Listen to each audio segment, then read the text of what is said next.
LLC, change of zone number 21004, waiver of minimum 9-acre area development standard, tentative track map number 38151, and site development permit number 22089, project Madone Collection, planned residential development, subdivide 6.92 acres of land into 35 lots for single-family detached homes, location 7586 Jurupa Road, APN 183-030014, and the applicant is TK Management Service, LLC. Mr. Gorham, may we have a staff report on this item? Yes, good evening, Mr. Mayor, members of the council. This item, as you mentioned, is a request for approval of a planned residential development called the Madone Collection.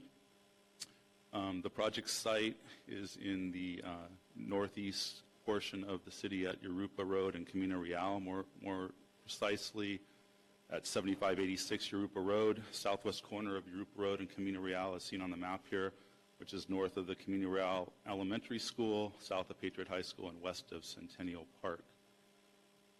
The project description is a subdivision of 6.92 acres of land into a planned residential development of 35 lots for single-family detached homes. The average lot size would be 5,420 square feet. The single-family homes include a combination of 1- and 2-story floor plans ranging in size from 1,215 to 1,800 square feet in floor area, and the proposed density is 5.1 dwelling units per acre. There's site amenities which I'll go into more detail in the next few slides, including open play areas, walking trails, exercise stations, tot lot, gazebo, barbecue area, and picnic benches. This is a view of the site looking south with Jurupa Road to the north, Camino Real to the east, Centennial Park to the west, and the elementary school to the south.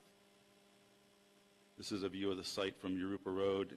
You see the railroad tracks there, and this is in the equestrian overlay zone. There is a informal trail that runs between the railroad tracks and the fence. That will not be disturbed as part of this project, as noted in the staff report. The project will come to where that fence line is, so that the trail is between the fence line and the railroad tracks. And this is a view of the site looking west from Camino Real. As noted in the staff report, the site is currently vacant. There was some farm buildings and a house on the site previously.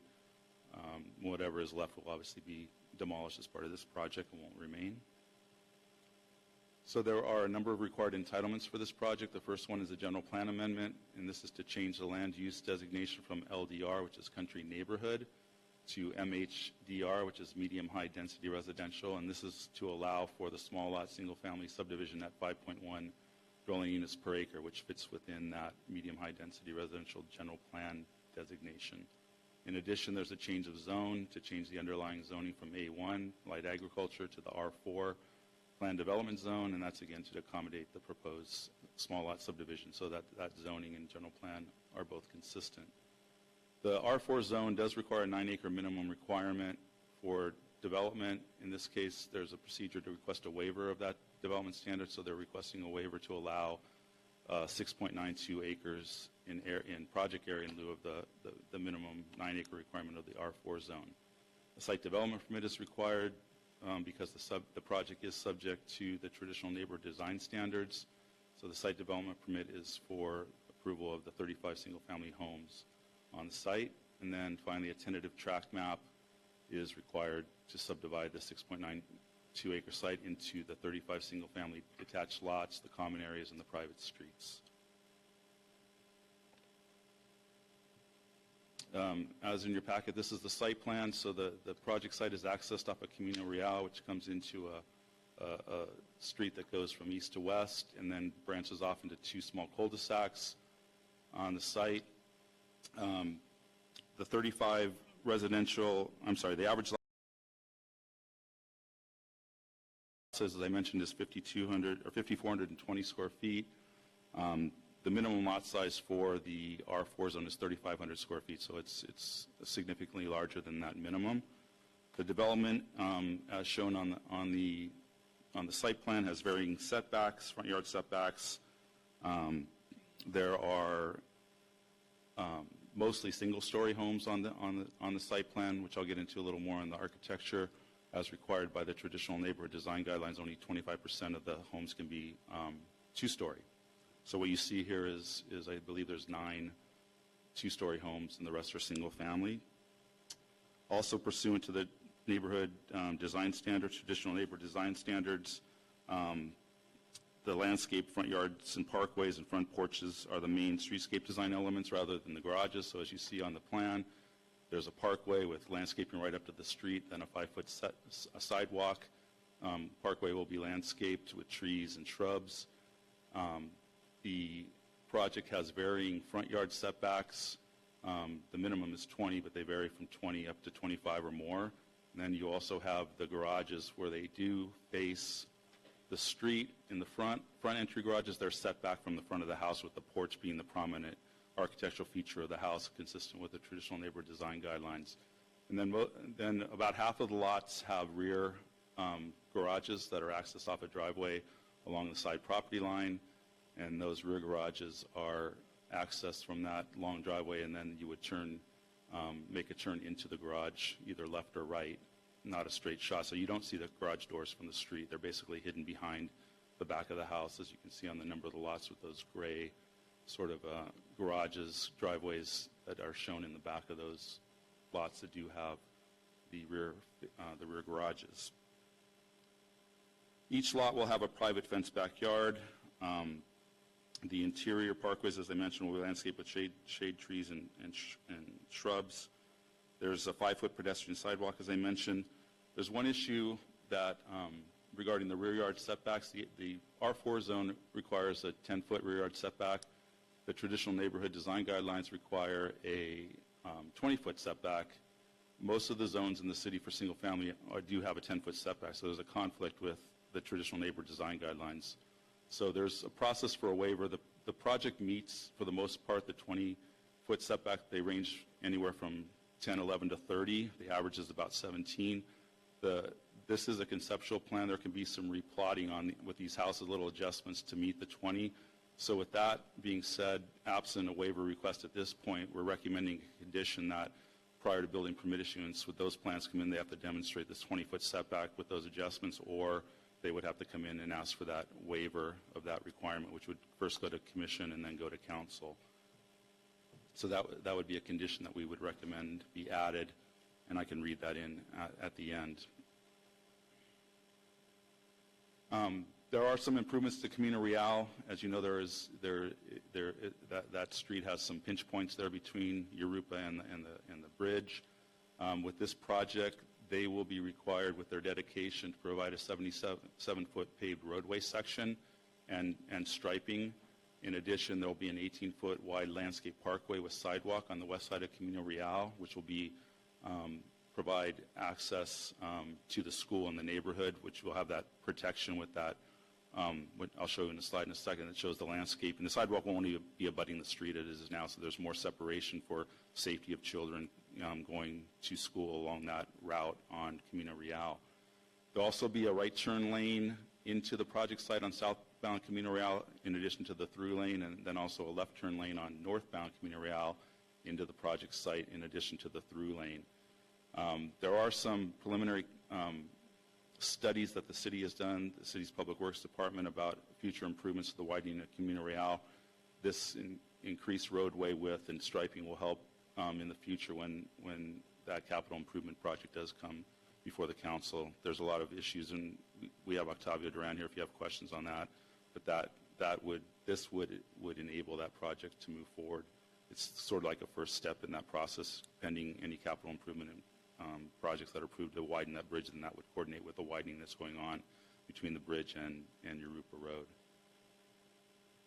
And this is just an illustration of the traffic flow. As I mentioned, a right turn lane in and through lane going southbound, and a left turn in lane going northbound on Camino Real, and a through lane going northbound. And this is an illustration of that parkway that I described earlier with Camino Real. You've got the 18-foot parkway with probably more than 10-foot wide landscape area, and then the 5-foot sidewalk that's between the landscaping and the subject property line. So that provides that buffer for pedestrians, children going to school along the Jurupa Road. That's not there now, so that's a nice enhancement for this project. This is the, oops, one too much. As I mentioned earlier, the site will be fully landscaped, front yards, streetscape landscaping. There are a number of recreational amenities that you usually don't see in single-family subdivisions that are proposed as part of this project. You kind of see these more in traditional plan developments. It's not a requirement of the traditional neighborhood design guidelines, but it's an amenity that the applicant has offered or provided as part of this project. So there is about 26,000 square feet of common recreation and open space, as you see along the perimeters on the north side of the project and on the south side of the project. And these include DG, decomposed granite walking trails that would connect all the amenities within the community from the sidewalks. You kind of see those brown, there's a brown decomposed granite walkway between the sidewalk south of the main street going to that southerly open space area. And then there's connections on the north as well between the common open space to the north of the homes there. In addition, these amenities would include the walking trails as mentioned, exercise stations, a tot lot, seating areas, gazebo, and barbecue areas as shown on this illustration. There are 5 home types proposed as part of the project. As I mentioned, most of them are 1-story, so 4 of the home plans are 1-story, and the last one, number 180, is a 2-story. Again, ranging in size from about 1,200 square feet to 1,800 square feet. Minimum 3-bedroom, 2 baths in all the homes. Some homes have 4 bedrooms, 2.5 baths. All of them are 24 feet for the single family in height and 32 feet for the 2-story. And then again, as I mentioned earlier, most are the front and rear garages are about half and half. So you see there where we have the number of rear garages and the front garages.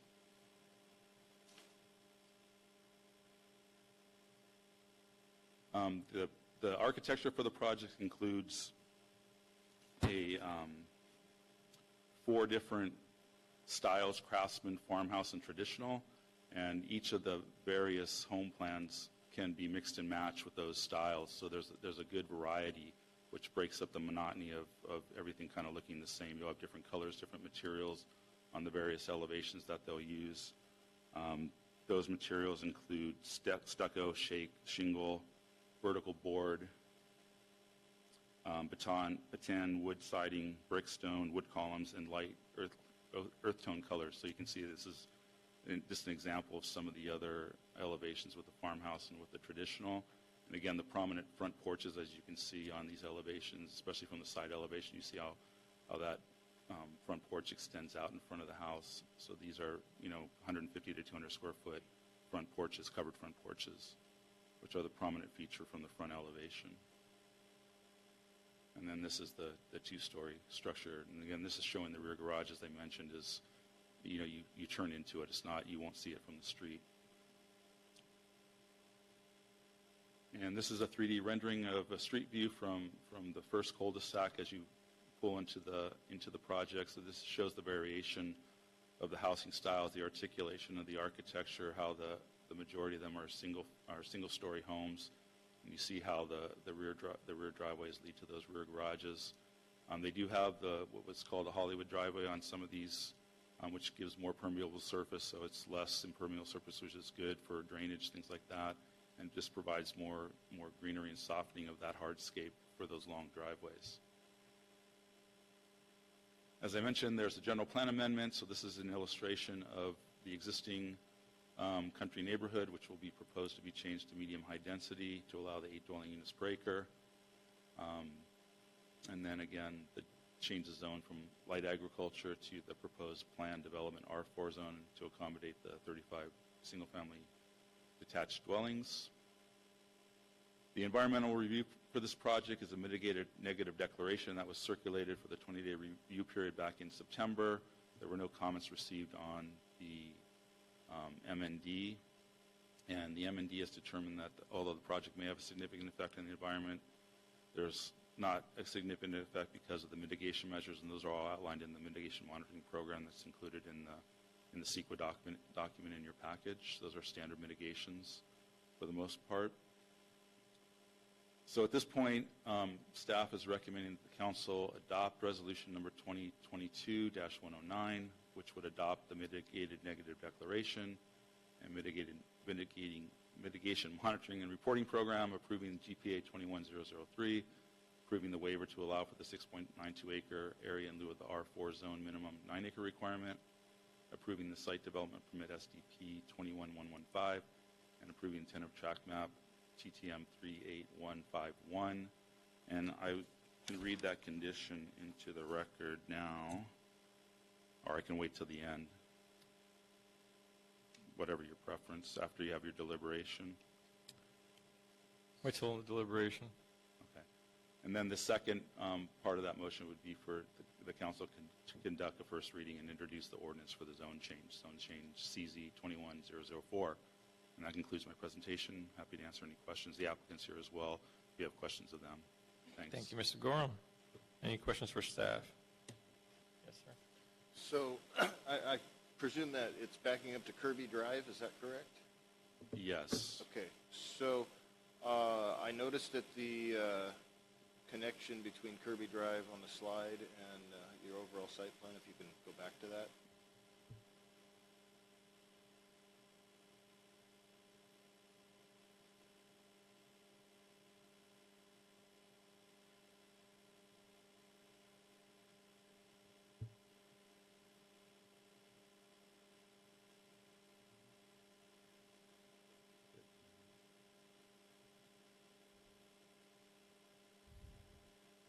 There we go.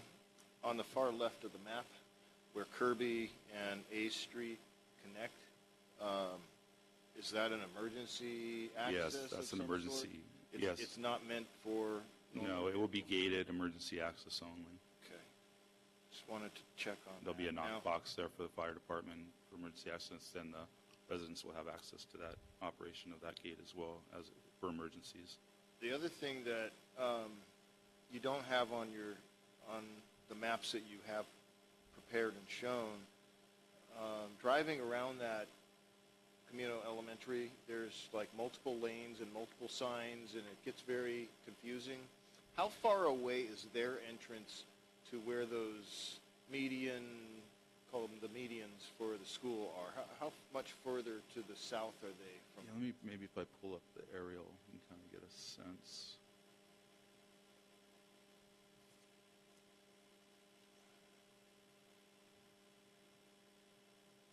So the entrance, so you're talking about the entrance into the project from where those kind of Yeah, where all pork chop, the medians, those yeah, pork where chop. all the directional to get into school, out of the school, that whole conglomerate of stuff that's there in the middle Yeah, of the I'd street. estimate it's at least a couple hundred feet. I don't know off the top of my head, but Octavio may be able So to answer if it's you want. not right. No, it's further down because it's actually across the bridge.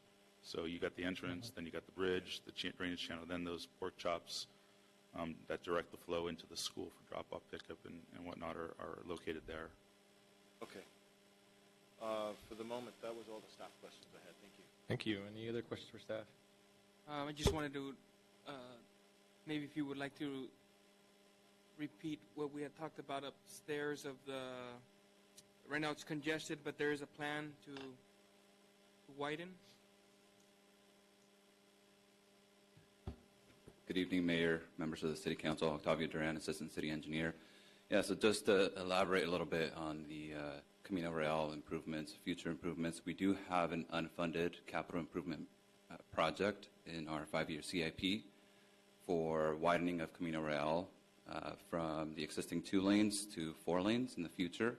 Right now, one of the main issues that we have is at the Camino Real and Jurupa intersection, we have the railroad and the traffic signal modification that would be required. And on the south end of the project, right before the school, you have essentially a concrete bridge that would need to be widened to really accommodate the future improvements. So what this project does is it provides the dedication and the widening that would be needed I guess, along their project frontage, and then in the long term, whenever the city acquires funding for the ultimate improvements, we would complete those other 2 sections. Thank you, Mr. And I quickly looked up the distance between the school and the driveway, and it's approximately 400 feet. Thank you for that. Appreciate that. All right. Thank you, Mr. Duran. Thank you. Did- One more quick question. Is there, what is going to separate the school, which schools are very loud, as we know, and this residential development? What is it going to be like a 6-foot wall, an 8-foot wall? Yeah, there's a 6-foot wall along the southern property line, so that would be between that open space area, and then you got the yards with another wall. Actually, the wall that's along the property line is more of a retaining wall with open work fencing on top, so you don't have sort of this boxed-in effect in that southerly common open space area. So you can have a 6-foot fence on those rear property lines that you see there. And then you got that open space area, and then at the property line between the residential fence and the common open space area will be a short 3-foot retaining wall with a 3-foot of open work ironwork on top. So it's not sort of wall to wall in that space. And there'll be landscaping along that Is perimeter there a as well. noise study required for this project? There was no noise study required. Okay, I'll leave it at that for the moment. Thank you. Thank you. I will now open the public hearing. Are there any comments? Anyone want to speak on this project? All right. Seeing no further comments, I will now close the public hearing. Bring it up here. If you don't mind, I'll start off on this one. So, and I don't know if my colleagues recall, and if residents, there have been multiple iterations of this site, much higher density. And going back to a previous item earlier this night, talking about how the state continues to mandate high density and available land lift. One of the things that this council has done with the help of staff and planning commissioners is create the traditional family neighborhood overlay. And we did that to help streamline compromise in types of housing that would, and this is what this project specifically does. It reduced the density, it's keeping it single family, it's keeping it majority single story. We're having front yards, a little bit backyards, improving communal real. Also, I think I didn't see it, but it is abiding by the inclusionary housing ordinance with our 7% of affordable homes according to our inclusionary ordinance. So to me, this project does everything that this council and planning commission has been asking for in developing all these new standards. Personally, I'm in full support of this project. That there have been teachers and other staff in that school that have been asking and welcoming this type of development in that area with the lesser density and single-family homes, because what has been going on there have been now they're all burned down, but there were dilapidated buildings with people, most likely unsheltered homeless people, at some points exposing themselves to the children. So getting something built on this currently abandoned lot with something that's productive and a slightly low density compared to what it could be, I'm very in favor of this. So I wanted to share that with my colleagues. Anyone else? I actually like the project. I like that they're using our traditional family overlay and the inclusionary housing.